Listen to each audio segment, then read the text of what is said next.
Wassalatu wassalamu ala Sayyidina Rasulillah Sayyidina Muhammad bin Abdullah wa ala alihi wa sahbihi wa mawalah, amma ba'd. Disebutkan di dalam sifatnya Rasulullah sallallahu alaihi wa alihi wasallam bahwasanya Rasulullah sallallahu alaihi wasallam adalah seseorang yang bukan orang yang jangkung, bukan juga orang yang pendek, tapi tinggi badan beliau proporsional tingginya Rasulullah. Tapi hebatnya, kalau ada orang yang dibilang jangkung jalan berdampingan dengan Rasulullah, maka Rasul lebih tinggi dari orang tersebut.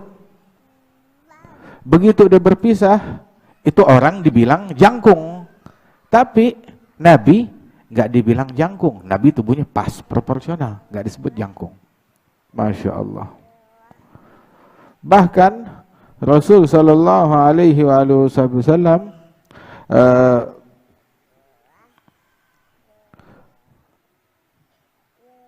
beliau dikatakan bahwasanya kulitnya putih. Juga bukan putih yang terlalu putih, tapi putih seperti putih menyala gitu. Bukan kekuningan, juga bukan merah, putih kulitnya Rasulullah sallallahu alaihi wasallam. Sebagaimana disifatkan oleh paman beliau Abu Talib. Abu Talib waktu nyebut tentang Rasulullah itu dalam syair, Abu Talib pernah memuji Nabi Muhammad. Wa abyadha yustasgal ghamamu biwajhihi thimalul yatama ismatun lil aramili. Si putih, si manusia berkulit putih, orang yang putih. Sesungguhnya dengan wajahnya Rasulullah, orang bertawassul biar turun hujan. Karena putih wajahnya Nabi Muhammad SAW. Dan beliau dilukiskan oleh Abu Talib. Abu Talib menyaksikan, Abu Talib percaya. Padahal kan Abu Talib saat tersebut beliau tidak memeluk agama Islam di masa tersebut. Artinya bahkan Nabi Muhammad sallallahu alaihi wasallam yang saat itu masih kecil, artinya belum menerima wahyu. Tetapi Abu Talib percaya kepada Rasulullah sallallahu alaihi wasallam. Beliau adalah manusia yang wajahnya putih terang. Itu hujan jadi turun berkat wajahnya Nabi Muhammad sallallahu alaihi wasallam. Kalau kita tawassul dengan wajahnya Rasulullah, turun hujan, katanya Abu Talib. Istasghal ghamam biwajhihi. Terus katanya Abu Talib, thimalul yatama. Beliau adalah tumpuan anak-anak yatim. Ismatun lil aramili, yang melindungi, menjaga daripada janda-janda yang lemah. Al-Habib Ali bin Muhammad Al-Habsyi ini terinspirasi juga daripada apa yang jadi ucapannya Abu Talib, bahwasanya wa huwa Abu Syafiqur Rahimu lil yatimi wal armalah. Beliau adalah seorang bapak yang penuh kasih sayang terhadap anak-anak yatim dan janda-janda yang lemah. Disifatkan sebagian orang kulitnya Rasulullah kemerahan. Yang mana yang kemerahan? Yang kemerahan itu adalah yang terpapar sinar matahari, yang kesorot cahaya matahari, bagian yang kesorot cahaya matahari, dan tertiup angin panas. Begitu, itu agak kemerahan. Begitu, kulitnya putih, tetapi di bagian yang terpapar cahaya matahari itu agak kemerahan. Seperti wajah, tengkuk. Namun yang ada di balik baju, begitu, yang ketutupan, itu adalah putih kulitnya Rasulullah sallallahu alaihi wasallam. Sampai dibilang tuh seperti apa namanya, lehernya Rasul sallallahu alaihi wasallam tuh seperti apa namanya, itu teko perak, sallallahu alaihi wasallam, yang putih. Dikatakan Nabi pernah ditanya oleh istrinya, ya Rasulullah, kata Ummu Salamah, mana bajumu yang berwarna hitam tersebut. Ada punya jubah warnanya hitam. Atau dalam riwayat ada baju beliau yang berwarna kemerahan tua. Dibilang udah saya kasih kepada orang lain. Kenapa? Bilang soalnya itu baju pas banget ketika engkau pakai berpaduan dengan kulitmu yang putih. Nah, ketika kulit putih terus dengan baju yang warna hitam begitu, itu nyala banget kulitnya Rasulullah sallallahu alaihi wasallam. Ma ra'aitu min dhilimmatin sauda fi hullati hamra ahsana min Rasulullah sallallahu alaihi wasallam. Enggak pernah ada yang lebih baik daripada Rasulullah sallallahu alaihi wasallam dalam pakaian tersebut. Dikatakan keringatnya Nabi Muhammad, keringatnya Rasulullah yang ada di keningnya itu, di wajahnya itu bagaikan lu'lu'. Apa lu'lu'? Mutiara. Mutiara. Tapi itu keringat yang bagaikan mutiara, putih menyala, terus harumnya lebih wangi daripada parfum misik yang paling wangi. Al-Ghazali ngomong 1000 tahun yang lalu. Al-Ghazali dia menyebutkan riwayat ini, mengutip daripada riwayat ini. Rambutnya Rasulullah sallallahu alaihi wasallam, rambutnya Nabi bukan lurus, bukan juga keriting. Keriting, bukan keriting ikal, bukan juga lurus, apa namanya? Lurus ya apa tuh kayak sekarang tuh ya lurus begitu, enggak. Masya Allah. Rasul rambutnya antara itu. Kemudian terkadang rambutnya Nabi kan pernah diriwayatkan nyampe apa namanya ke pundak. Ada lagi yang riwayat nyampe ke arah ke kuping. Begitu, tetapi umumnya antara itu, antara kuping dan pundak rambutnya Rasulullah sallallahu alaihi wasallam. Kalau perjalanan lama pergi keluar dari Madinah dalam ghazwah, nah itu baru kelihatan panjang rambutnya. Ya. Tapi kalau udah pulang ke Madinah baru dipotong, nah baru kelihatan agak pendek rambutnya sallallahu alaihi wasallam. Ubannya Rasulullah sallallahu alaihi wasallam di kepala dan janggut. Ubannya di kepala dan janggut dihitungin sama sahabat. Yang ada di kepala, yang ada di janggut. Oke, yang di janggut kelihatan. Ya. Tapi yang di kepala, bagaimana kelihatannya? Nah itu pas Rasulullah lagi buka imamah atau kofiyah, sahabat penasaran. Begitu, dihitungin. Dihitungin, enggak selesai ini hari, besok dihitungin. Enggak selesai, pokoknya begitu, dihitungin. Kalau ada nambah 1 uban aja sahabat tahu. Di total saat usia 63 tahun waktu Rasulullah meninggal dunia, total rambut putih ubannya Rasulullah di kepala dan janggut itu totalnya 17 lembar. Sallallahu alaihi wasallam. Gagah ya emang Nabi kita. Keren. Sallallahu alaihi wasallam. Kesian yang mengidolakan ondel-ondel begitu.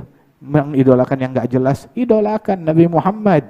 Manusia paling keren, paling gagah, paling kuat, paling ganteng. Terus Rasul sallallahu alaihi wasallam orang yang wajahnya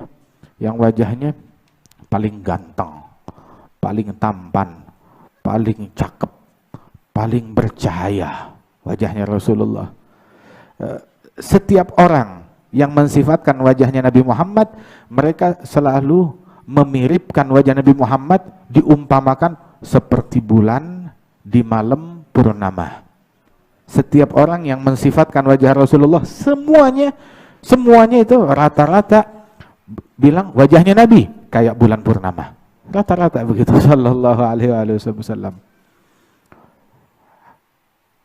Wajahnya bening. Dan sehingga karena wajahnya bening tersebut, apa yang ada di dalam hati nampak di wajah beliau. Saking beningnya kulitnya Rasul sallallahu alaihi wasallam, kalau lagi ridho kelihatan di wajahnya ridho. Kalau enggak suka dengan sesuatu nampak di wajahnya Rasulullah sallallahu alaihi wasallam. Masya Allah. Itu Aminun Mustafa, katanya Sayyidina Abu Bakar. Lil khairi yad'u kadawil badri zayalahul zalamu. Sallallahu alaihi wasallam diumpamakan bagaikan rembulan. Kemudian Rasul sallallahu alaihi wasallam keningnya luas. Alisnya cakep. Antara alis terpisah, ada kepisah, nggak nyambung. Seolah-olah tuh bagaikan apa namanya, kayak perak. Ini kan hitam, kanan hitam, alis kiri hitam. Nah ini nggak ada rambutnya, udah kayak menyala kayak perak. Sallallahu alaihi wasallam. Terus matanya Rasulullah sallallahu alaihi wasallam tajam, jernih. Bulu matanya tebal, banyak. Apa bahasanya kalau bulu mata apa? Lentik, cakep. Sallallahu alaihi wasallam. Hidungnya pun juga pas, begitu, ya. Antara satu sama sebelah tuh apa namanya? Pas hidungnya Rasulullah. Apa namanya kan kadang seimbang, begitu hidungnya. Enggak agak ke kiri atau agak ke kanan, atau ini agak tinggi yang sisi kanan, atau pokoknya pas sudah.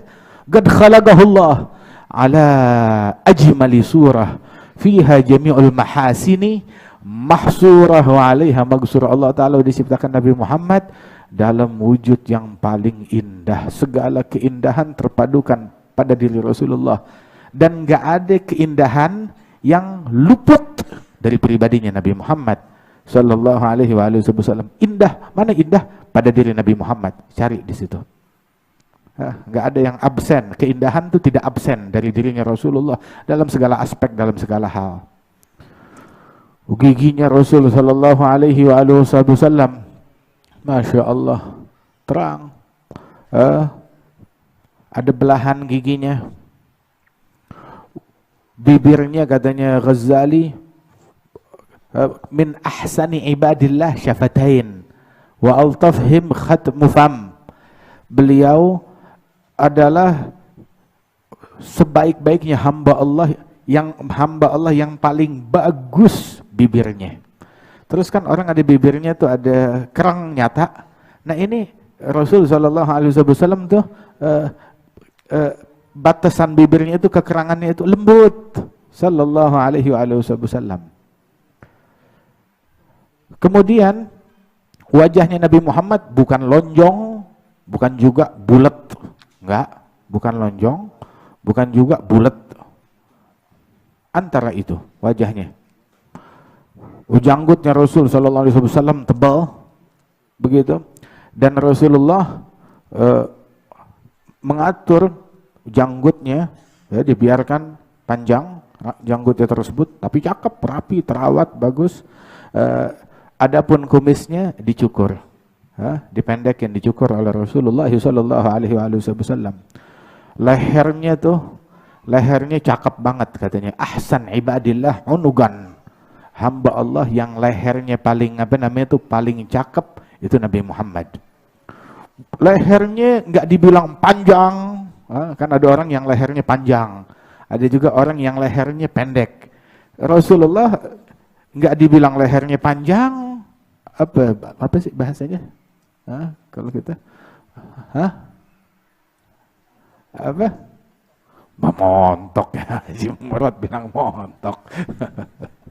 Bukan, ada jenjang lehernya tuh, ada, masya Allah, panjang lehernya, jenjang lehernya, nggak panjang, nggak juga pendek, seimbang, normal. Sallallahu alaihi wasallam, pas proporsional lehernya. Yang terpapar cahaya matahari dan angin itu bagaikan warnanya bagaikan putih perak, tapi kecampur sama kemerahan emas.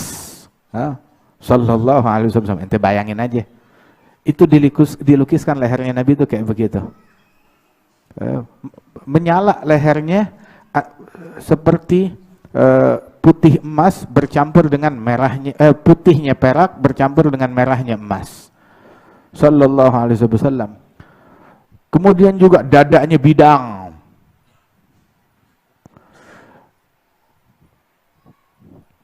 Rata dadanya Rasulullah sallallahu alaihi wasallam. Berwarna putih bagaikan purnama.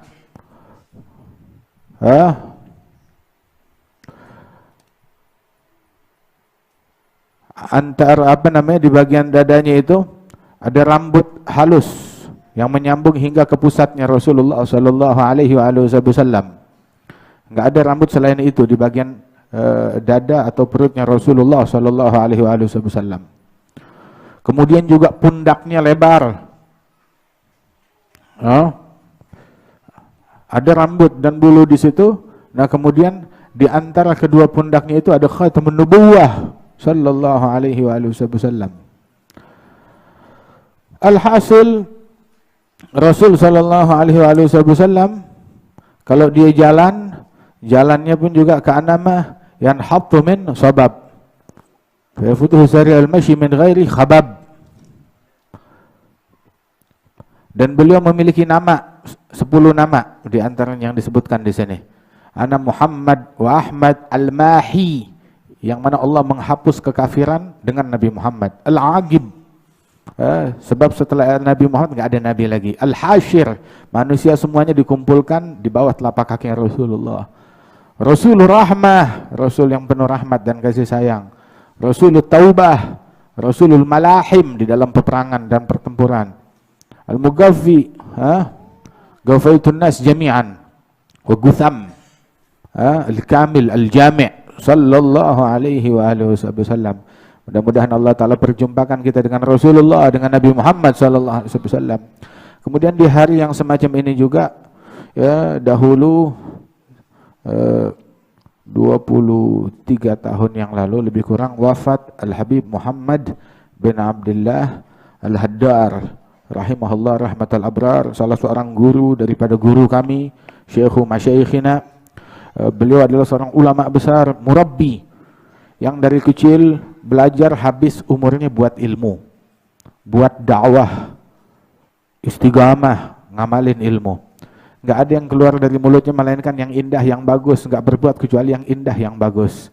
Yang ngelihat wajahnya ingat Rasulullah sallallahu alaihi wasallam. Wa hadzal Habib Muhammad bin Abdullah Al-Haddar dulu belajar di Rubat Tarim. Dia belajar di Rubat Tarim selama 4 tahun. Mengalami masanya Al-Habib Abdullah Asy-Syatiri selama 3 tahun. Kemudian meninggal Habib Abdullah Asy-Syatiri, Al-Habib Muhammad ada di situ. Kemudian setelah meninggal Habib Abdullah Asy-Syatiri, guru beliau lanjut lagi belajar nambah 1 tahun hingga totalnya 4 tahun. Dan beliau yang dulu tuh waktu Al-Habib Abdullah Asy-Syatiri mau di akhir umurnya mau melakukan perjalanan dakwah ke Dawan dalam rihlah yang masyhurah dikenal. Banyak orang mau ikut, mau mendampingi. Al-Habib Muhammad juga mau mendampingi. Tapi Habib Abdullah bilang, ya Muhammad, gitu, ana mau ente gantikan ana di Rubat. Gantikan saya di Rubat, liatin santri dan talabah. Akhirnya enggak berangkat, enggak ngikut. Begitu, tetapi dipercaya oleh Al-Habib Abdullah dengan sebuah tugas di Rubat. Sebagai khilafah dari Al-Habib Abdullah bin Umar Asy-Syatiri. Kemudian juga hadzal Habib Muhammad bin Abdullah Al-Haddar di masa belajarnya dulu giat nuntut ilmu, fokus belajar, enggak teralihkan semangatnya dengan hal-hal yang lain. Sampai itu beliau enggak tahu, dia di Rubat ada kamarnya sendiri, enggak tahu siapa yang tinggal di kamar sebelah kanan atau sebelah kiri, dia enggak kenal. 4 tahun nggak tahu siapa yang di kamar sebelah. Ya, kenapa? Dia datang mau belajar, bukan mau kenalan sama orang. Datang mau belajar. Nggak tahu siapa yang di kamar sebelah kanan, sebelah kiri. Bahkan nggak pernah masuk ke tuh kamar. Bukan kamarnya dia, nggak pernah. Fokus belajar, khalas. Nuntut ilmu. Kalau ada surat dari keluarganya, itu surat diterima, ya, disimpan, tumpuk. Berapa waktu kemudian ada surat lagi, 2, 3, 4. Selama 4 tahun itu surat dikumpulkan, nggak ada satupun yang dibuka. Begitu udah selesai belajar 4 tahun, mau pulang, baru dibuka tuh surat setumpuk satu persatu. Ini lahir, ini hidup, ini kawin, ini begini, ini sakit, ya dari sehat, sakit sampai mati orangnya, begitu, semuanya ada di situ. Terus ya udah selesai, baru dia buka itu surat, masya Allah. Sibuk belajar menuntut ilmu kepada para ulama, kepada guru beliau Al-Habib Abdullah bin Umar Al-Syatiri wal Habib Muhammad bin Salim bin Hafidh ibn Syekh Habib Bakar bin Salim. Itu selama beliau belajar di Rubat Tarim dulu giat belajar menuntut ilmu, murajaah. Bilang kalau udah saya tengah malam murajaah, udah sampai ngantuk banget, tetap dia paksain. Seandainya di musim dingin, maka dia datang ke Jabiah, kolam air yang udah setengah beku tuh karena musim dingin kayak es, nah dia nyemplung di situ. Begitu, udah hilang ngantuknya beliau. Dia lanjut belajar lagi.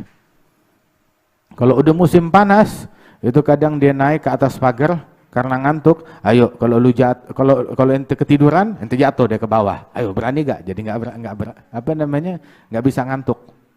Dia murajaah, semangatnya sampai seperti itu. Setelah beliau pulang ke negerinya sekitar tahun 80 Hijriyah. Tahun 80 Hijriyah itu berarti 60 tahun yang lalu. Ya, 60 tahun yang lalu, 61 tahun yang lalu beliau membuka Rubat di Baydha di Yaman. Dan dibuka Rubat di Baydha Yaman sebelum ditutupnya Rubat di Tarim oleh komunis. Subhanallah, Allah Ta'ala punya aturan. Begitu, Allah Ta'ala punya aturan. Ketika Rubat yang dibina oleh kaum Ba'alawi, Bani Alawi tersebut, kaum Alawiyin diganggu, kemudian dipaksa untuk ditutup di Tarim, begitu, Rubat Baydha sudah terbuka. Subhanallah, nggak putus. Estafet kaum Alawiyin di masa tersebut, hikmah dari Allah Subhanahu wa Ta'ala. Dan di masa waktu dia buka Rubat tersebut, waktu itu pas kebetulan Al-Habib Muhammad bin Salim bin Hafidh melakukan perjalanan dakwah ke Yafi' bersama beberapa sahabat-sahabat beliau para ulama. Dengar, nah dari Yafi' ke Baydha udah nggak terlalu jauh. Dia bilang, saya mau nengokin murid saya Muhammad bin Abdullah Al-Haddar. Ditengokin. Waktu itu pas Rubat baru buka, belum ada masjidnya, masih terbatas keadaannya. Dia berkunjung ke situ. Radhiyallahu anhum wardahum. Hakadha, beliau orang yang menghabiskan waktunya buat ilmu, buat ibadat, buat dakwah. Dakwah ke pelosok, ke daerah, naik keledai di zaman tersebut. Dan dia yang mempopulerkan dulu speaker. Jadi dia bawa tuh, zaman dulu kan listrik masih susah, masih apa? Dia beli ada speaker toa apa gimana gitu. Ya, pakai aki, dinaikin ke keledai. Keren nggak tuh? Dinaikin ke keledai, pergi ke pelosok, ke daerah, begitu. Nah dakwah di situ, nah pakai pembesar suara, gitu di zaman tersebut. Radhiyallahu anhu arda, hingga mendapatkan sambutan luar biasa di tengah-tengah masyarakat dan ujian juga yang sangat luar biasa. Orang kalau jalan di jalannya salaf, ya mesti ada ujiannya. Kalau nggak ada ujiannya, sebaiknya ente mempertanyakan, ente jangan-jangan bukan di jalan mereka. Itu waktu dia dapat gangguan, sampai beritanya ke Al-Habib Alwi bin Abdullah bin Syahab, begitu, dan beliau termasuk mendoakan, lah insya Allah nggak kenapa-napa, aman, selamat. Begitu udah lolos daripada ujian tersebut, datang ke Tarim, jumpa dengan Habib Ali bin Abdullah. Dia bilang, kata Habib Ali, ya Muhammad, kita dengar ente dakwah maju luar biasa, tapi kita khawatir. Sebab khawatirnya apa? Khawatir takut ente bukan di jalan salaf, soalnya jalannya ente mulus banget selama ini. Begitu ente dapat gangguan, dibully orang, diganggu orang, baru saya bersyukur, alhamdulillah, akhirnya tanda yang kita tunggu-tunggu nampak juga. Tanda apa? Tanda kalau engkau berada di jalannya salaf, ya, ketemu daripada gangguan, ujian tersebut.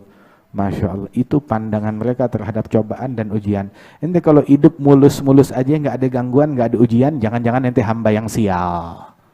Begitu. Idza ahabballahu 'abdan yusib minhu. Allah kalau cinta kepada hambanya, dikenain tuh hamba, diuji, ditimpa dengan sebuah ujian. Begitu ya Latif, mudah-mudahan Allah Ta'ala lembutkan ujiannya kita. Dilembutin ujiannya kita. Terus kalau di ujian bagaimana? Kita demo Tuhan kita? Ya kagak lah, ridha aja sama Allah Subhanahu wa Ta'ala. Kalau ente uring-uringan, berkeluh kesah, fama jazaa'ul insan fi halatil bala siwa ta'abin fil hal yadhhabu bil ajri. Tidaklah keluh kesahnya manusia tatkala dia ditimpa bala musibah, melainkan cuma penat, letih, capek di masa kini, dan pahala jadi hangus gara-gara keluh kesahnya dia. Jadi ya jangan berkeluh kesah, khalas. Keluh kesahnya ente tidak mempercepat solusi dan tidak mempercepat musibah berlalu. Yang jelas bikin ente tambah capek. Ente kalau sekarang lagi lapar, ente ingat-ingat lapar, jadi kenyang. Kagak, yang ada tambah lapar. Tambah lapar.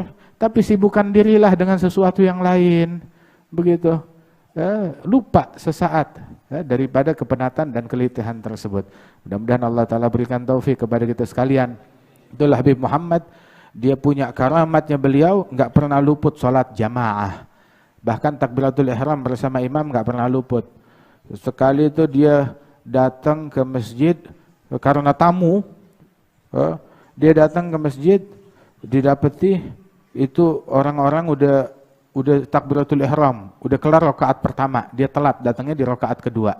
Ikut sholat, selesai sholat dipanggil beberapa muridnya, ayo temenin saya sholat lagi. Kenapa ngulang? Kan dapat jamaah udah. Iya, tapi saya ketinggalan takbiratul ihram bersama imam. Dan saya nggak pernah ninggalin takbiratul ihram bersama imam. Tuh, wali kayak begitu. Nggak pernah sentuhan dengan yang bukan muhrim. Ya, nggak pernah melakukan yang makruh. Nggak pernah melakukan apalagi yang diharamkan oleh Allah Subhanahu wa Ta'ala. Hakadzal auliya'us shalihin. Alhamdulillah kita punya hubungan dengan Al-Habib Muhammad bin Abdullah Al-Haddar, sebab beliau gurunya Habib Umar dan juga gurunya Al-Habib Zain bin Sumaid, guru sekaligus mertua. Gurunya Al-Habib Syihabuddin, gurunya para, Masya Allah, ini Al-Habib Muhammad Al-Haddar, gurunya orang-orang besar. Dia punya murid, wah istilahnya apa namanya, menelurkan gajah, bahasanya itu, menelurkan gajah, orang besar yang jadi murid-muridnya dia. Orang besar, ada Al-Habib Umar, ada Habib Zain bin Sumaid, ada Al-Habib Syihab, ada Al-Habib Masya Allah, Salihin wal Awliya, murid-muridnya mereka. Allah yanfa'na bihim insyaallah. Ente sekarang sama Salihin jaga adab kepada mereka. Sebab orang kalau udah i'tirad kepada Salihin terharamkan keberkahan mereka. Mesti apa namanya, jangan hati-hati. Kadang tuh keluar kalimat i'tirad, ingkar kepada orang soleh, kepada para aulia wa salihin, membuat ente terharamkan kebaikan dunia dan akhirat. Gara-gara i'tirad. Salim li ahlillah fi kulli mushkilin ladaihim wadihan bil adillati. Pasrahin, percayakan kepada ahlillah dalam setiap hal yang menurut kamu muskil di mata kamu, tetapi di mata mereka jelas dengan dalil-dalilnya. Khalas. Jangan i'tirad, apalagi kalau beda pendapat nih di zaman sekarang. Kalau beda pendapat